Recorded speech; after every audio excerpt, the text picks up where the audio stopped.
book lovers, it is G-Swizz here, and I'm here today with some dark and creepy book recommendations.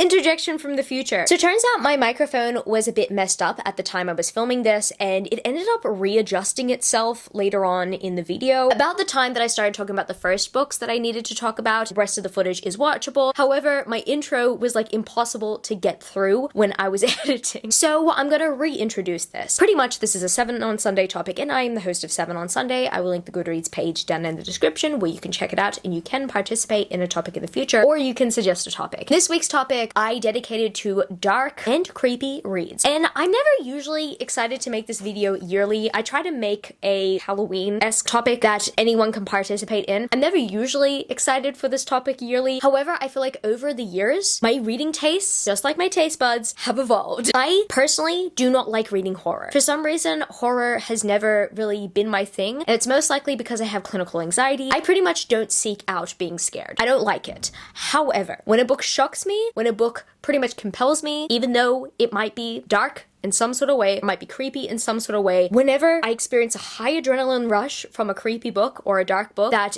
is not classified as horror, but I've still read it and it could be dark or it could be creepy, I just need to recommend it to everyone. I decided I wanted to make this video today for those who are seeking such an adrenaline rush, even if you are not a horror reader yourself, because I don't read horror personally. However, these are some dark and creepy books that I would recommend if you are looking for a dark and creepy read, but you don't want to look in the horror genre to do so. So without further ado, I'm going to share all these dark and creepy recommendations and let you listen to past G-Swizz now. So the first book I bring up I know is very much hyped here in the booktube community, and it has been for years, but I am pretty much pumped to recommend it because even though I read this book series 2 years ago, I this week had a nightmare that I was within this world. And even though the series doesn't classify as horror, I mean, it probably has horror as its subcategory. It's definitely a terrible world to live in. It very much is more of a dystopian, post-apocalyptic world than anything. That, my friends, is the Arc of the Scythe duology. Yes, guys, I had a nightmare that I was in this world a few days ago, and it was not fun. Just thinking about the series, I just remember how exhilarating it was. I was going through a really tough time mentally when I first read the series because I was trying to get out of kind of year-long reading slump. The only thing I was reading at the time was Berserk, which is another recommendation, but I have recommended it in a dark and creepy reads video in the past. But the Arc of the Scythe series was definitely very much groundbreaking in terms of what I read at the time. I still enjoyed dystopian novels. It's just I didn't expect to like the Arc of the Scythe as much as I did. And I still very much rave about it to Camilo to this day because for some reason, out of all series I reckon that he will like on my shelf, I definitely reckon that he is going to like the Arc of the Scythe series. It's a series that has made me think about a lot. And in fact, you know what? It lives in my mind rent-free. I mean, it crept into my nightmares a few years later. I still picture the series very vividly. I still remember how I felt while reading the series, and it was very much chilling. Some of the series has definitely scarred me for life. So if you are looking for something that is creepy, that is hyped, but you have no idea whether it is worth the hype or not, the Arc of the Scythe series is perfect. And if you are a non-horror reader, but if you do like dystopia, then I would definitely recommend the series because it's not solely horror. It does have to do with the process of elimination. However, just like any good dystopian novel, it makes you think a lot about life and death. And speaking about books that made me think about life and death a lot, this is technically meant to be a Kindle Unlimited romance. However, it is a Kindle Unlimited romance that has a lot of important themes in it. But boy, did it scare the hell out of me the entire time I was binge reading it. I've got to bring up the Four Horsemen series by Laura Thalassa. So if you are more of a dark fantasy romance reader, this series is more for you. This being said, I do not endorse all the romances in here. They definitely feel Stockholm Syndrome-y, even though I am kind of obsessed with the Four Horsemen as characters. I appreciate the character study out of this series more than anything. I would not glorify everything that happens in this series because I'm going to abbreviate this and then probably put a caption. The Four Horsemen are mass emmers.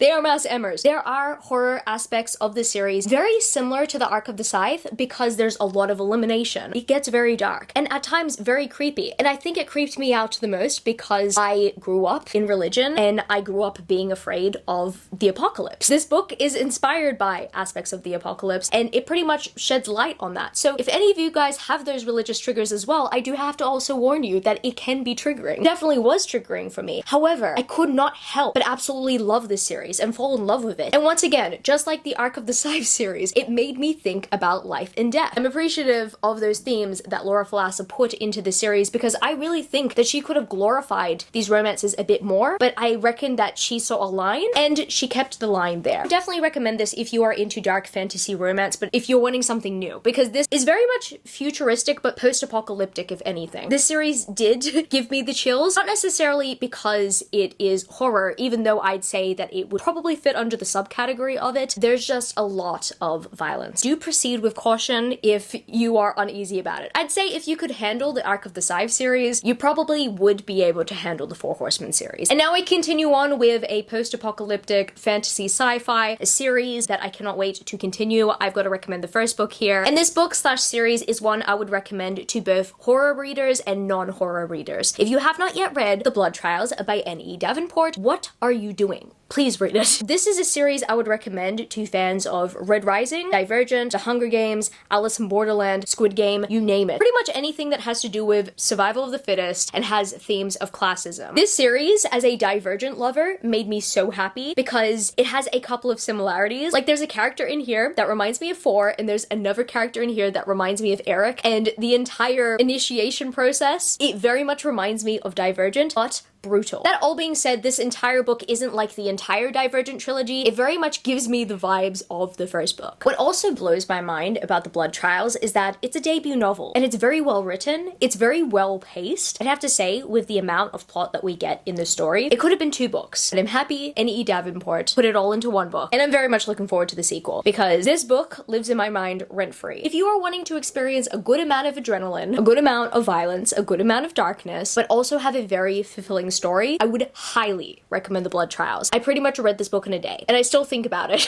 Next, I have to talk about a trilogy that took me a while to get into. However, once I got into it, I was hooked. And I would actually recommend this series for those who are wanting something that is dark and creepy, but definitely something that non-horror fans can stomach. I have to talk about The Bone Witch by Rin Chipeko. Rin Chipeko does not hold back in the series whatsoever, but it's definitely friendly to those who are more into the fantasy side of things. I was very much impressed by the story, and while the story did take me a while to fully immerse myself into, I did appreciate the style in which the story was told. You were pretty much following 2 different timelines in the series. Just the way that it was done was masterful. Even though the first book did take me a while to get into, I think the overall payoff just makes it worth it. By the time I got to the end of the series, my adrenaline was so high, I was shaking. It was incredible, and I pretty much gushed to Camilo about it because I was absolutely obsessed. This is a book series that I do recommend. Also, I do recommend the audiobooks. And when I last checked my Audible app, I'm pretty sure all 3 audiobooks were a part of Audible Plus. So if you pay for your monthly subscription, I think you have access to all 3 audiobooks for free, and I would recommend you either read along that way or you listen to the audiobooks because they're done spectacularly. I pretty much spent around 24 to 48 hours listening to the series. These books were consumed back to back to back, and it made for a great experience. So if you're wanting an experience out of a series, like this series right here is perfect for a good dark and creepy read to get you into the Halloween atmosphere, I'd say. Right now, I'm gonna break up my recommendations with some manga. In former videos, I only recommended like 1 or 2 series. I've got 3 here that I would highly recommend if you are wanting some dark and creepy atmospheric reads. Yes, guys, I gotta bring up Death Note. This is pretty much a lot of people's go-to. I remember someone saying to me a couple of years ago that they were reading all the volumes in the lead up to Halloween, and I definitely wanted to do that last year. I just never got around to doing it. I think I read the Death Note series in November and December of last year, and I mean, that was a good decision still. I mean, it was later than the Halloween period, but oh boy, just thinking about it now, it would make a perfect October read. As much as I do like the anime, there are things in the manga I appreciated more, but the anime is still a very good Halloween watch as well. The one thing that just doesn't make it the same at all that I do miss from the anime is the soundtrack. I think I should have listened to the Death Note soundtrack, the Death Note anime soundtrack, whilst reading the manga because it would have made for a good experience. But either way, I did have it stuck in my head while I was reading the series. It is worth the hype. I definitely do recommend this series if you are wanting a good series to immerse yourself in during Halloween period. It is a 12-volume series. However, there are extras on the side. There are short story collections. There are novellas. Yeah, yeah, if you are very much interested in the Death Note universe, there's a lot more to consume. And going along the lines of the post-apocalyptic reads I recommended earlier, this would not be a dark and creepy read video if I did not recommend Alice in Borderland at least once. I need to mention Alice in Borderland. I love this series so much, and if you have read the Blood Trials, and if you enjoyed the Blood Trials, or if you had read Scythe and you enjoyed Scythe, or if you have watched Squid Game and enjoyed Squid Game, Alice in Borderland manga is so good. I know that the Netflix live adaptation is getting a lot of hype, however, I still very much recommend the manga. This is so intense, and the heartbreak that I get from the reading experience of this manga is one I don't think I've ever really experienced reading a manga before. And that's saying a lot because I've read a lot of manga as of recently. Alice in Borderland has my heart. I am obsessed with this series. I don't actually remember how many volumes there are in this series, but I'll probably put it as a caption here to let you guys know how long the series goes for. But it's not too longer than Death Note from what I know. So if you are not wanting something that is too much of a commitment, but if you're still wanting a very immersive and engaging story that will pretty much leave you on the edge of your seat, Alice in Borderland is 100% for you. So if you're into those dystopian type of books that I mentioned, Hunger Games, Divergent, Red Rising, all that stuff, etc., Alice in Borderland is still one that I would recommend, like 100%. This is probably one of the best mangas I've ever read. And the final manga series that I'm going to recommend for this video today is a series that I started this year. The series started doing its rounds last year. It got very popular last year, and the anime adaptation is going to be coming out soon as I'm filming this video. It's probably out now by the time this video goes up. Yes, I am talking about Chainsaw Man. This series is perfect for 1, horror lovers, or 2, those who want an adrenaline-inducing read. Chainsaw Man will give that to you, man. I'm following this series bi-weekly on Shonen Jump Plus at the moment, and Camilo just finished volume 11, which is the end of the public safety arc, which is the very first part of Chainsaw Man. Oh my goodness, just witnessing his experience reading it, I saw how much adrenaline he was going through and how many theories that he came up with and how excited he got over the series, that when we went to Comic-Con recently, he was talking about how he wanted to get a figure of this character who he did not know was the main villain of the story. And I remember him coming back home after reading volume 10 and him being like, I hate this character now. Witnessing him in real time, just like processing Chainsaw Man, was an experience for me altogether. I had been caught up to Chainsaw Man, I'd say like a couple months before he was. I really wish I could have gushed to him earlier about the pain I was put through in terms of Chainsaw Man. This all being said, it's like the good type of pain. You know, when you experience a really good story and you're just like, oh, I need to tell someone about this. Honestly, I wanted to gush to Camilo about the series like non-stop. However, I needed to wait for him to catch up. And honestly, I need more people to catch up to the series because it's absolutely phenomenal. And look, if you don't want to read the manga, the anime is coming out, and I reckon it might be spot on. If it's not spot on, I will go to war. And this next series, I would highly recommend to those who love time travel and fantasy and a bit of romance in there as well. Some teenage angst, because yes, you know, sometimes I need a bit of teenage angst in my life to kind of escape my real life. Only a Monster by Vanessa Len, I'd have to say, is a perfect dark read. And I kind of wish I saved it for Halloween. It's only been out since the very beginning of the year, but it's a perfect Halloween read. I still think about how dark this book is to this day and how I wish I could save one of these characters from their darkness. I would say this book is what I wanted the Monsters of Verity duology by Victoria Schwab to be. As much as that series was good, the monster concept in that series didn't do it for me, and I could not attach myself to those characters. However, in this series, it's only taken me one book.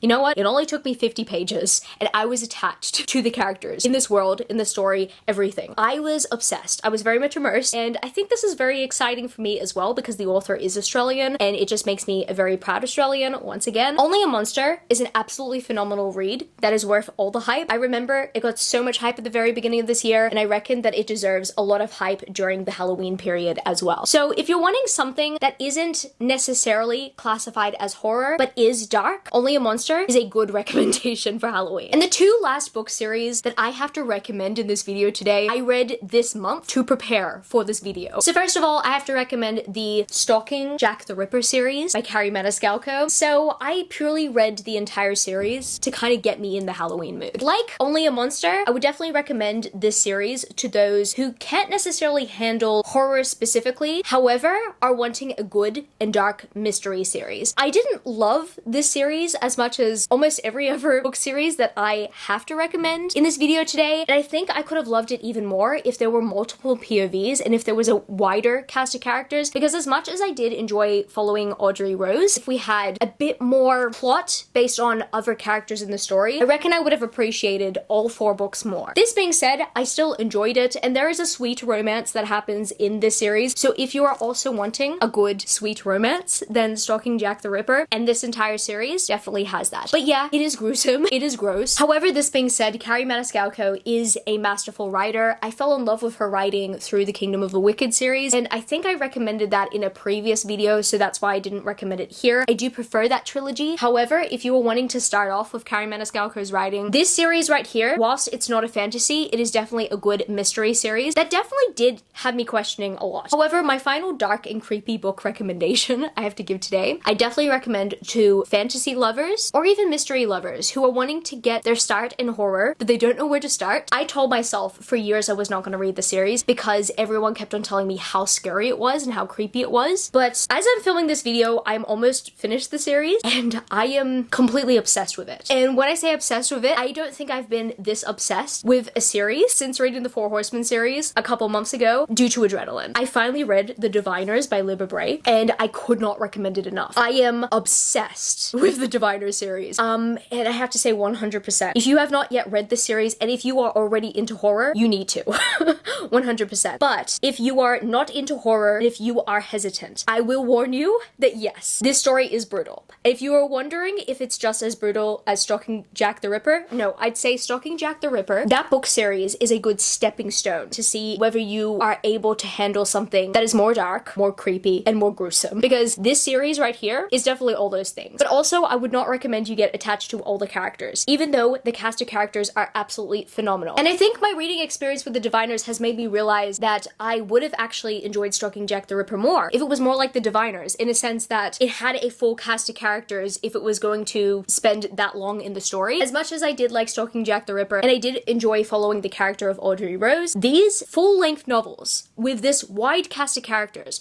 whilst the Diviners took me a while to get into, it's so immersive. I spent 7 days getting through all 4 of these chunky books. I actually audiobooked this series because I was told that the audiobooks are one of the best experiences. If you enjoy audiobooks and if you want to be fully immersed in the story, it is highly recommended. You know what? I fully endorse that because there are songs, there are lyrics in this series that are sung out pretty constantly. Even those creepy lullabies and melodies I have stuck in my head still. And I hum them or I sing them like in the house. And then Camilo asks me why I have to stop singing those songs. And then I have to break the news to him that I learned it from a horror audiobook. So there's that. I would highly recommend this series if you are very much into fantasy, if you are into historical fiction, if you are into mystery. Yes, this series does get heavy in some horror elements. However, I wouldn't say it's a complete horror series. There's something for everyone to enjoy in the series. I am obsessed with it currently. I cannot stop thinking about the series. I mean, I am currently halfway through The King of Crows as I'm talking right now. It's phenomenal. I cannot believe I put it off for years. I was the person that kept on saying that I was never going to read The Diviners. I think I put it on lists of books that I did not want to read. I think it was because I was so afraid that I would be scared reading this series. And what I do have to say is, if you read it during the daytime, I think you'll be fine.